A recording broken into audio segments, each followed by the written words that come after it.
Assalomu alaykum hammaga. Bugun biz Shofoiz mahallasida joylashgan Islom Nuri jome masjidiga kelganmiz. Bu masjidda ikkita tahoratxonasi bor ekan. Mana shu ikkita tahoratxonaga quyosh orqali issiq suv ishlab chiqarish tizimini qilib berdik.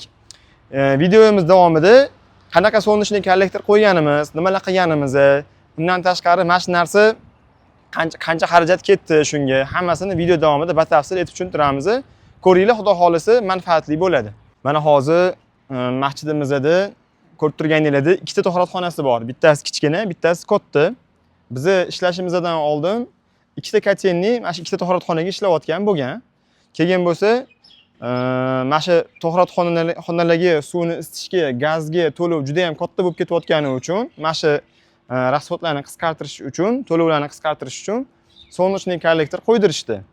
Xo'p, umumiy ikkala tahoratxonamizda tahorat qiladigan jo'mralarning soni 26 ta. Keyin bo'lsa, mustahab qiladigan mustahab soni umumiy 17 ta. Endi juma kunlarida hammasi baravar ishlaganida tekshirib ko'rdi, sinovdan o'tkazdi, hamma yoqqa baravar issiq suv yetkazib berdi. O'zi bu qilgan ishimizni ishga tushganiga 1 oylar atrofida bo'lib qoldi. 1 oydan beri xudo xolisa tizim juda ham yaxshi ishlayapti, soatda ishlab turibdi. Hozir mana shu tizimni ishga tushirganimizdan beri gazlar to'laqonli o'chirilgan, faqat quyosh orqali tahoratxonalarga issiq suv olishyapti. Sizlar bilan hozir birinchi shu bizni so'nishli kollektor ulagan kotelligimizni ko'rib chiqamiz. Keyin bo'lsa, eski o'chirilgan kotellarni ham ko'rsatamiz. Ketdik. Mana hozir tahoratxonamizga kirib oldik. Bu yerda oldin boshqa boyler turgan bo'lgan. Litraji 200 litrlik bo'lgan. Faqat bitta teploobmenli boyler bo'lgan. Bitta zimenlikli bo'lgan. Bizda bo'lsa, ikkita zimenlikli, ikkita teploobmenli boyler qo'ydik. Boylerimiz 200 litr litraji. Hozir ko'rib turishingiz mumkin. Boylerimizning ichidagi suvning harorati 70 gradusga yaqin bo'lib turibdi. Termometr ko'rsatyapti. Tepada bo'lsa, so'nishlikni biz ikki xil modelini qo'yganmiz. Bittasi 50 ta kolbali beznaporniy split model qo'yganmiz. Ikkinchisi bo'lsa 200 litrli naporniy model qo'yganmiz. Naporniy modelimizning ichidagi suvning harorati 85 gradus bo'lib turibdi. Ichidagi suvning harorati. Hozir bu yerda mana qilingan ishlarimizni ko'rsatadigan bo'lsa, bu yerda oldin duh konturning kotel qo'yilgan bo'lgan. Biz kotelni o'zini joyida qoldirdik. Bu tizimimiz gibrid qilingan. Agar mabodo ertaga qish kunlarida, qorli kunlarda quyosh bo'lmay qolsa, bizning so'nishligimizga yetarli miqdorda issiq suv bera olmay qolishi mumkin. O'sha paytda kotel orqali ham boylerimizning ichidagi suvni isitsa bo'ladi. Undan tashqari boylerimizning ichiga elektrik ten qo'yib berganmiz. Tenni ham o'zida relesi borligini qo'yib berganmiz. Bizda masjidimizda soatiga 30 kilovatdan oshiq elektr energiya olsa bo'ladigan so'nishli panellar ham qo'yilgan ekan. Ular orqali tenimizni ishlaydigan qilib qo'yishsa ham bo'ladi. Hozirda lekin ten to'laqonli o'chuv, kotel ham gazdan o'chib turibdi, faqat quyosh orqali issiq suvni olishyapti. Endi bu yerda qilgan ishlarimizdan masjidda tahoratxonada ochishimiz bilan issiq suv darrov kelishi uchun issiq suvni aylantiradigan nasos bor, ya'ni resirkulyatsionniy nasos deyiladi. Resirkulyatsionniy nasosning yo'liga taymerli relay qo'yib berganmiz.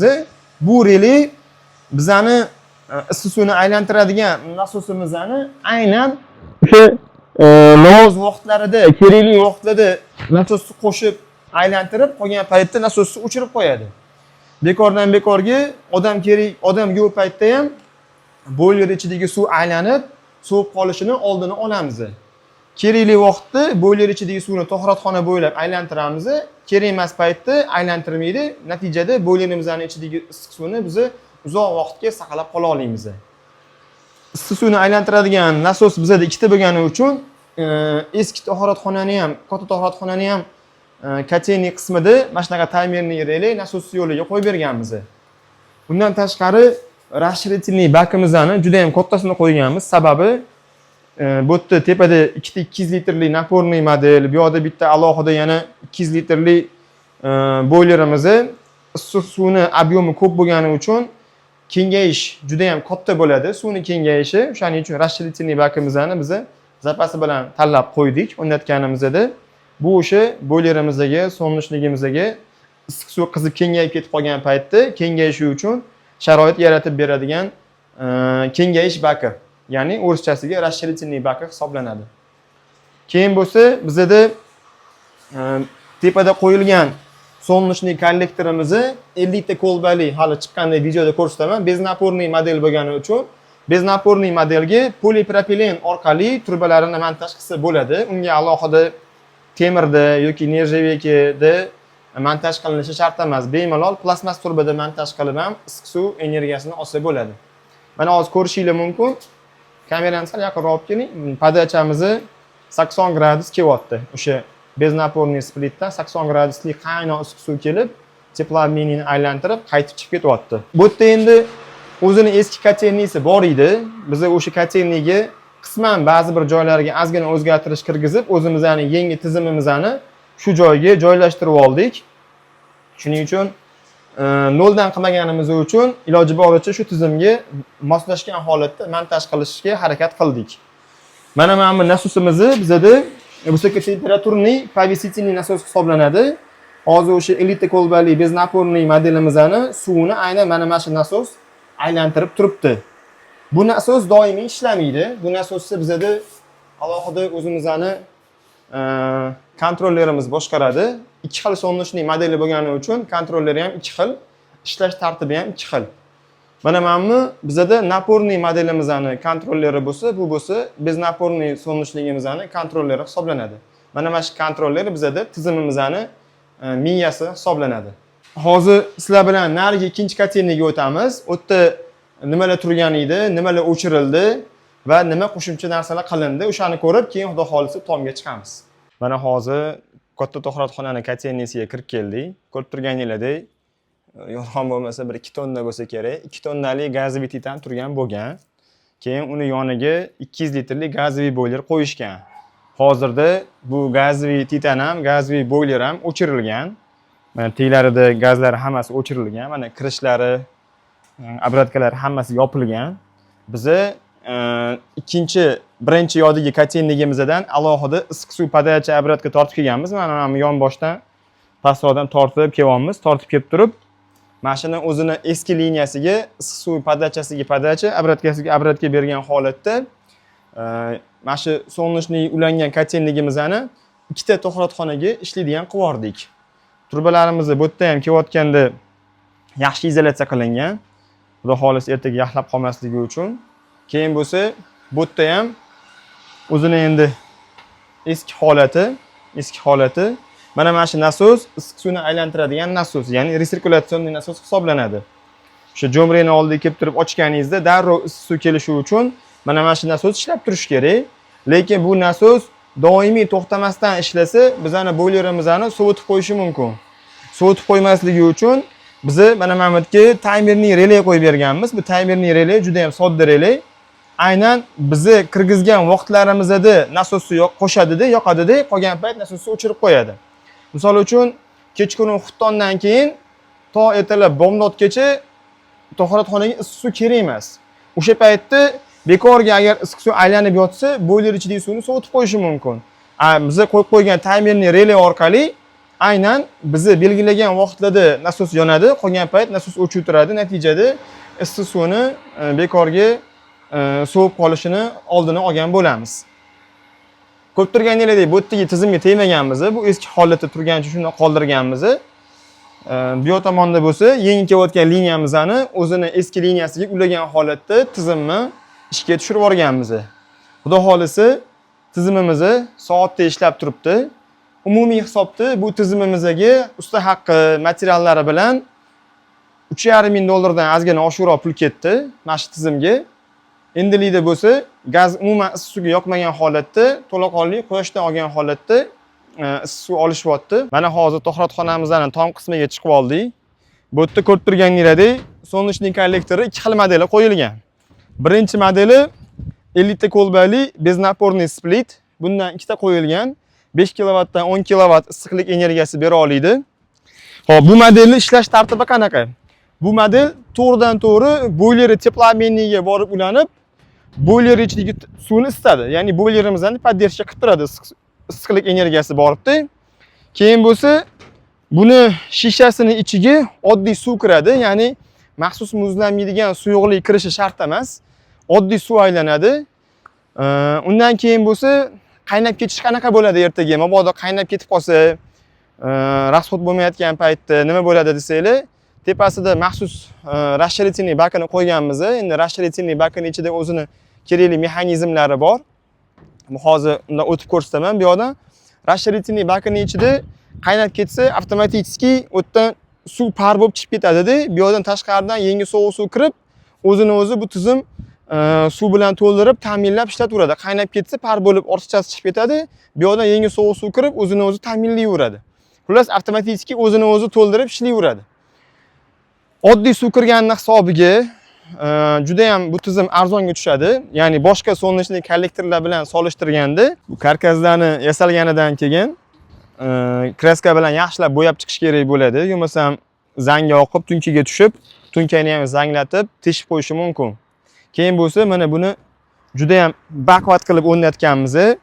Ertaga shamol bo'lganda yoki har xil yer qimillashlar bo'lganda bu narsa likillab, shishalari sinib ketish kerak emas. Shuning uchun karkasini ham juda ham mustahkam yasashga harakat qilganmiz. Mustahkam yasalgan. Keyin bo'lsa, bu turbada tizimda, ya'ni beznaporniy split bo'lgani uchun, ya'ni bosimsiz bo'lgani uchun oddiy polipropilen turbada montaj qilganmiz. Turbalarini polipropilen turbada montaj qilsa bo'ladi buni. Ichida bosim bo'lmagani uchun. Keyin ustida 3 qavat izolyatsiyasi bor.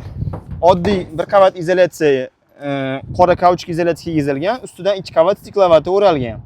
Endi kauchuk izolyatsiyani ham usti zarli, rulonovidan olib kelib o'rasa bo'lardi. Shunaqa o'ragan joylarimizda qushlar kelib, ustini cho'qib, izolyatsiyani yeb tashadi. Shuning uchun biz iloji boricha stiklovatadan foydalanyapmiz. Bu stiklovati o'sha o'zbekchasiga shishali paxta bo'lgani uchun buni uncha-muncha qush yemas ekan. Bu yaxshi turar ekan. Xullas o'shanga mana shunaqa stiklovatadan foydalanganmiz. Keyin bo'lsa, mana bu yoqda endi ochiqroq aytadigan bo'lsa, to'laqonli ma'lumot beradigan bo'lsa, o'zi bu yerda mana bu yoqni ko'rsating-da. Mana bu yoq tomonda mana elektr energiya ishlab chiqaradigan panellar qo'yilgan. Bu yerda ham qo'yilgan bo'lgan. Bu yerda ham qo'yilgan bo'lgan. Mana shu so'nishli kollektorimizning o'rnida ham qo'yilgan bo'lgan. Biz bularni karkaslarini yechib olib turib, o'zimizga joy ochib olganmiz. Joy ochib olib turib, keyin buni o'rnatib, keyin mana shu ikkita so'nishli kollektor o'rtasiga so'nishli panelni to'g'irlab qo'yib yubordik. Endi bularni biz qo'yganimiz yo'q, buni o'zini ustasi qo'ydi. Faqat biz bu narsalarni bu yerdan olib turib, o'zimizga joy ochib olib, o'zimizning ishimizni qildik. Panelni o'zini ustalari kelib, panellarni o'zini o'rnatib ketishdi. Keyin mana bu yoqda расширительныйsi ahamiyat bersanglar, balandroqda qo'yilgan. Ertaga расширительныйga xizmat ko'rsatish oson bo'lishi uchun mana bunaqa narvon yasaganmiz. Narvonning ustiga chiqib olib, bemalol расширительный bakiga xizmat ko'rsatib, keyin yana tushsa bo'ladigan sharoit qilib qo'yganmiz. Keyinchalik xizmat ko'rsatish oson bo'lishi uchun.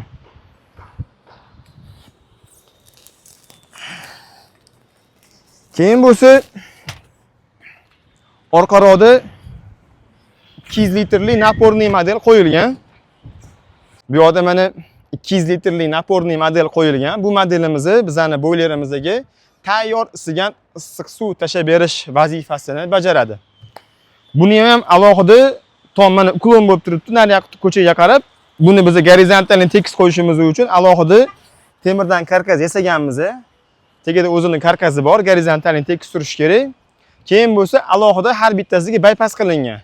Agar bunda qanaqadir muammo bo'lsa, bunga kirayotgan suv o'chiriladi, kirayotgan chiqayotgan suv o'chiriladi, keyingisidan foydalanadigan qilinadi. Agar bunda muammo bo'lsa, bu o'chiriladi, bundan foydalaniladi. Xullas bir-biriga bypass qilib turib tizim qilganmiz, чтобы ertaga ko'proq foydalanish imkoniyati bo'lishi uchun. Bu modellarimizni mana o'zimizda milliy brend Royal korxonasiniki, sifati yaxshi. Xulosa o'rnida aytadigan bo'lsak, bu masjidimizda gazga to'lov juda ham ko'p bo'layotgani uchun mana shu quyosh orqali issiq suv ishlab chiqarish tizimini qildirishdi. Endi bo'lsa, hozirgi kunda yangi qurilayotgan xonadonlarda, yangi o'sha santexnikasi qilinayotgan xonadonlarda montaj qilinayotganda shaxtalardan iloji bo'lsa, tomga kerakli turbalarni qo'yib ketishsa, kerakli simlarni qo'yib ketishsa, keyinchalik uy egasini so'nishli kollektor o'rnatish imkoniyati yana ham kattaroq bo'ladi. Bu birinchidan. Ikkinchidan, endi bu tizim qanaqa joylarga qo'yilsa yaxshi bo'ladi desanglar, issiq suvga talabi ko'p bo'lgan joylarda bu narsa o'zini juda ham tez oqlaydi. Endi ba'zi bir joylarda issiq suvni elektr energiya orqali isitishadi. Misol uchun ba'zi bir viloyatlarda, ba'zi bir qismlarida endi gazda yo'q, elektr energiya bilan ariston orqali yoki boshqa tin orqali issiq suv oladigan joylarda ham quyosh kollektori juda ham tez o'zini oqlaydi. Keyin mehmonxonalar, misol uchun, yoki-da issiq suvga talabi katta bo'lgan ishlab chiqarish joylari, masjidlar, mana shunaqa joylarga so'nishni kollektor qo'ysanglar, bu narsa o'zini juda ham tez oqlaydi. Keyin hozirgi kunda o'sha yangi qurilayotgan, yangi santexnikasi qilinayotgan binolar bo'lsa, o'sha binolarga oldindan keyinchalik so'nishni kollektori qo'ysa bo'ladigan qilib turbalar qo'yib ketilinsa, uy egasiga o'sha narsani keyinchalik o'rnatish oson bo'ladi. Qimmatga ham tushmaydi. Mana bu yerda hozir shu narsa hisobga olinmagan bo'lganda, mana o turbalarimiz montaj bo'lib, narujniy bo'lib, mana bu devor ustidan ketyapti. Endi bu joyini olsa bo'ladimi? Bunda ko'rsatib bering videoda ham. Narujniy bo'lib, pastga tushib ketyapti montaj bo'lib turbalarimizda. Mana shunaqa narsalar shaxtalarning ichidan o'tib ketsa, ichkaridan ertaga yaxlab qolishi, muzlab qolishi, keyin yana bu yoqda unaqa joylarda ishlashdan qiyinchiliklari bo'lmaydi. Ko'pchilik aytayapti, bir xil joylarga boryapmiz, bu narsa ishlamas ekan, qo'ygan ustalar nechta odam aytayapti, foydasi yo'q narsa ekan, bir tiyinga qimmat narsa ekan degan ko'p eshitdi shunaqa gaplarni. Agar siz bu narsani qoidasidek o'zini yaxshi ustasiga qildirsangiz, mahsulotlarni ham iloji boricha yaxshilarini olib berishga harakat qilsangiz, xudo xolasa bu tizimda hech qanaqa muammo bo'lmaydi. Faqat qoidasidek o'rnatish kerak, xolos. Endi o'sha iloji bo'lsa, puldan qochmasdan bu so'nishli kollektor o'rnatishni o'ziga yarasha ancha mehnati bor. Tomga chiqib o'rnatish, tomda mana bunaqa karkazlarini yasash, keyin turbalarning iloji boricha izolyatsiyalariga e'tibor berish, mana shunaqa joylari talablari borki, o'sha narsalarning o'zi ham ancha mehnat oladi. Mana shu bizning qilgan tizimimizga bizda ikkita ustamiz ishladi. Orada endi 2-3 kun boshqa ustalar ham kelib yordam berdi. 10 kun vaqtimiz ketdi mana shu narsaga-da. 10 kun vaqtimiz ketdi. Bir xil o'ylaydi, bu oson narsa-yu, tomga olib chiqib qotirasan, qo'yasan, turbani olib chiqib ulaysan, bo'ldi deb o'ylaydi-da. Lekin uni boshqa jarayonlarini inobatga olishmayapti. Shuning uchun iloji boricha tavsiya qilardim, yaxshi usta topib o'rnatishinglarni. Ertaga o'zingizlarga bu narsa, xudo xolasa, gazinglarning pulini tejab beradi, kerak bo'lsa elektr energiyani pulini tejab beradi. Faqat ekonom uchun ishlaydi yog'iga, xudo xolasa. Sog' bo'linglar, salomat bo'linglar. Lux Climate kanaliga obuna bo'linglar. Mana shu videoyimizga like bosib qo'yinglar. O'zingizlarning yaqinlaringizga yuborib qo'yinglar. Xudo xolasa qolganlarga ham manfaatli bo'ladi.